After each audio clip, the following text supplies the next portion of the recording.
Thank you for being here. I'm very happy to present some very recent advances in photothermal chemical imaging. Over the, I think this right. Over the past 10 years, my research group have developed a new direction in chemical imaging, which called vibration-induced photothermal microscopy.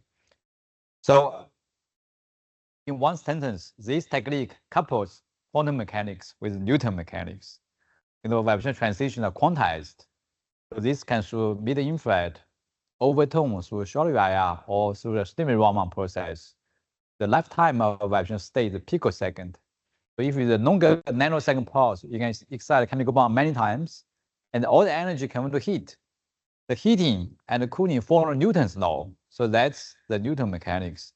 And this is a much slower process on the nanosecond or microsecond. So the heat will accumulate, and that will increase the local temperature, change the particle size or the refraction index. And all this can be measured through a visible beam with extremely high sensitivity to a single molecule level. 10 years ago, in 2016, we have developed this mid-infrared photothermal microscopy using nanosecond IR powers and a visual probe to reach the visible diffraction limit. So for the first time, we can use the IR excitation to see the details in the cell at this sub-micron resolution. This is in contrast to FTIR, which you claim you see protein and lipid, but there's no any details. So this was quickly a license to photothermal, and together we started the company, the photothermal company.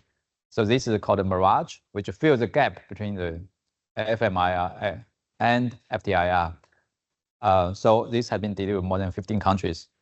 So today, with this introduction, today I'm going to show you the new advance that we have done recently. So the first one is called how to push the imaging speed and to video rate and the field of view to 1.2 millimeter. As the Craig CTO have introduced, what we developed is counter propagation and the synchronized scan. So at each pixel, you only need one pulse to produce the signal. So if you have a 1 megahertz laser, means you can produce 1 million signals in 1 second. So that's the reason we can reach a video rate. So this was developed by a genius engineer, Jia Ze, in my group. So if you can do this, if you can record 1 million signals in 1 second, you can do high-speed, hyperspectral imaging. So this is the movie show you that you can scan this sample at the video rate, and you can record the single these fungal cells in this window. And by doing this, you can get a hyperspectral at each pixel. And based on that different profile, you can tell the 3 layers of a single cell wall. And this is because they have a different chemical content in these 3 ways. Very importantly, by this method, we can increase the field of view to 1.2 millimeter. So how we do that? So let me see the gap here is that we have QCLIR, large field of view, but a very poor spatial resolution. And then we have MIP microscopy or OPTIR, which has very high resolution, but the field of view is limited to like a 50 micron. And that's good, but not good enough for spatial biology or spatial omics, right? So we have a developed method to reach 1.2 millimeter field of view. To do that, we're using a low magnification lens and the medium NA. The low magnification entails a large field of view, but with the medium NA and through the photothermal mechanism, because the resolution is determined by the visual beam at 520, we can still reach sub-micron resolution around 600 to 800 nanometer. And another thing we have done here is that the IP is that we do defocus detection. So this is against the conventional called a confocal microscopy. We have to confocal, right? This is a defocal. And this creates the photothermal contrast, but also ensure the large field of view. These results, you can do something now that this is again based on the laser scan scheme that you can do something that you cannot do now. So for example, for the entire C. elegans, which is 1 millimeter in length, they are swimming in the water, but we have large field of view. We can see this do chemical imaging in these moving worms in real time and real space. You can image this at like M1, M2 for protein, and M2 and the lipid at 1740. So these are all living. There's no damage to the worms. So my collaborator want to use this to study that the relation between aging and the metabolism in the whole organism level. You cannot do this for the whole brain, whole mouse brain. So this is a whole mouse brain of like a 5 millimeter.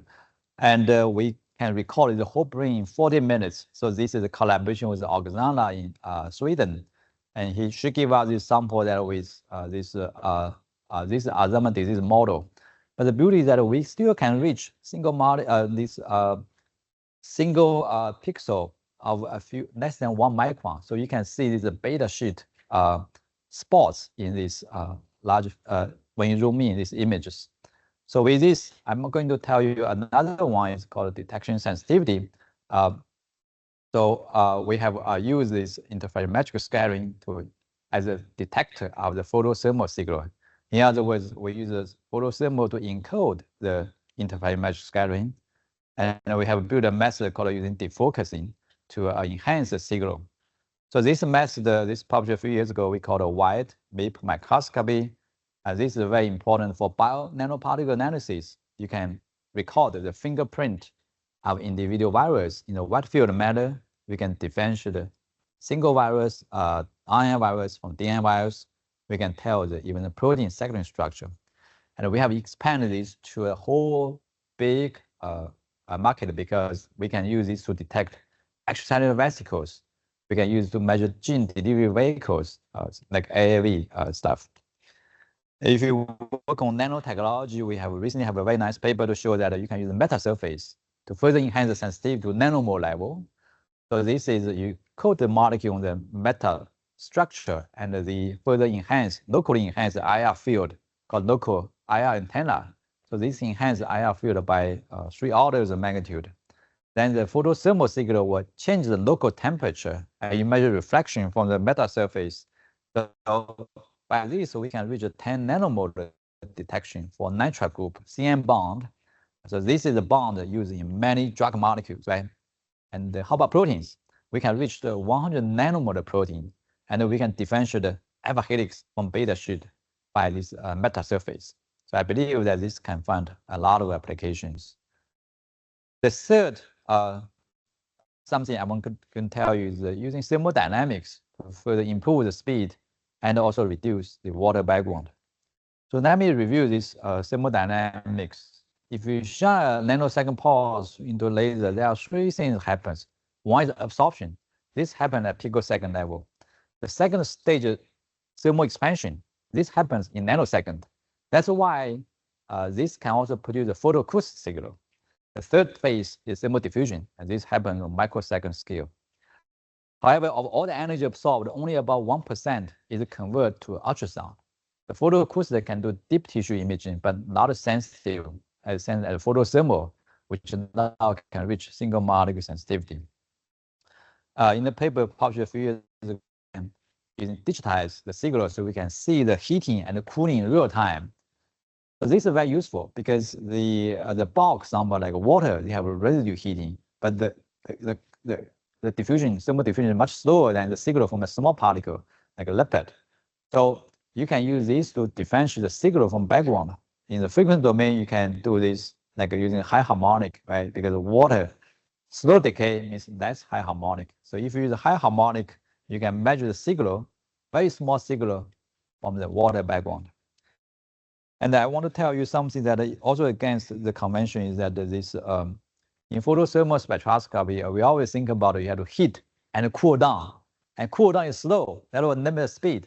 And that conventional thinking may not be hold because based on Newton's law, heating and cooling give the same information. So if you can measure heating, you get all the information. So how you do it? You heat up and you sweep the IR very quickly during heating process. And you do first derivative of the heating process, you get the IR spectroscopy. So we have a collaboration with a company called Panda in Boston. So they have the 32 channel. Now you can sweep the 32 channel, the color in 3 microseconds, and you do the first derivative, get the IR spectrum. So you can get an IR spectrum in 3 microseconds. And that's very important that you can do the spectroscopy imaging with 3 microseconds per pixel per spectrum. You can differentiate RNA, the nucleic acids versus protein. This technique can be very useful if you want to do photothermal flow cytometry, because in that case, you have to real-time measurement of the protein and the IR spectrum. And finally, I want to show you something that I believe is the most exciting if you study life science, because life science, we all do fluorescence, right? But fluorescence tells us where is the mitochondria. Fluorescence does not tell us what's in the mitochondria, what's the chemistry within a lysosome. So we have shown that this, together with Gus and also Craig, the three found a few years ago that the fluorescence is more sensitive, and it's about 1%, 1 degree. So if you use a pulse IR, you can modulate fluorescence. So this is very important because this bridge the best of the two technology. Fluorescence can tell us target the specific organelle, and IR photothermal can tell you the information within that organelle.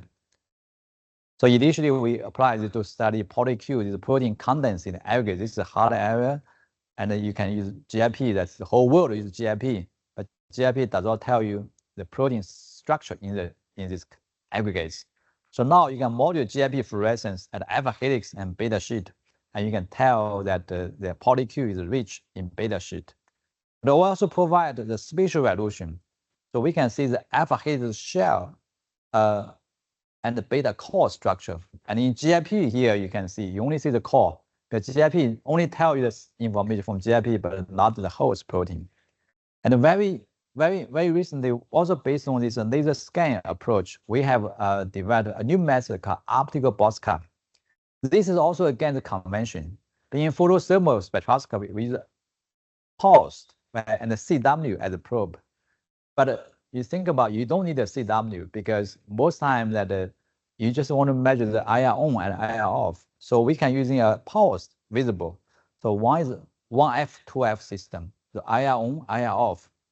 And together with this laser scan, this is reduce the visible exposure time by 2 orders of magnitude. This is very important for fluorescence detected photothermal chemical imaging because we want to avoid photobleaching. So now we can do a hyperspectral FMIP imaging. And this is an image show you that I label organelle lysosome with a laser tracker, a laser sensor. You sweep the entire fingerprint window with a minimal photobleaching. This is very important because fluorescence tells us where is the organelle and nothing else. And now we add another 100 channel into this fluorescent image. In other words, at each pixel of the fluorescent image, you can get a fingerprint spectrum. This tells you the protein structure, tell you what's the chemical content in this organelle, tell you what's the chemistry in this organelle. So for example, in this paper with the Meng, it's now in revision, we show that you can tell the major content, like amino acid with the protein, to tell proteolysis activity. You can, based on fatty acid and lipid acid amount, to tell the lipolysis activity. These are the two major functions of lysosome. And Meng has used it to study that how the lysosome changes the function during the aging process. And we can see the heterogeneity. But you can imagine this method, which is available in this new product that they can do confocal fluorescence, you can apply it to every organelle, ER, mitochondria, membrane, nucleus, nuclear pore. You can apply it to every organelle and study the function of this organelle, and so this our photothermal approach. And I will stop here, but I have one more slide to appreciate my I call this a global team of photothermal chemical imaging. So we have an innovation team in Boston that's do the research, and I'm very fortunate to work with Craig and Mustafa and the photothermal spectroscopy club in Santa Barbara. So one in East Coast, the other in West Coast. And we have branches in UK, Germany, China, and to deliver this the system to many countries for broader use. Thank you.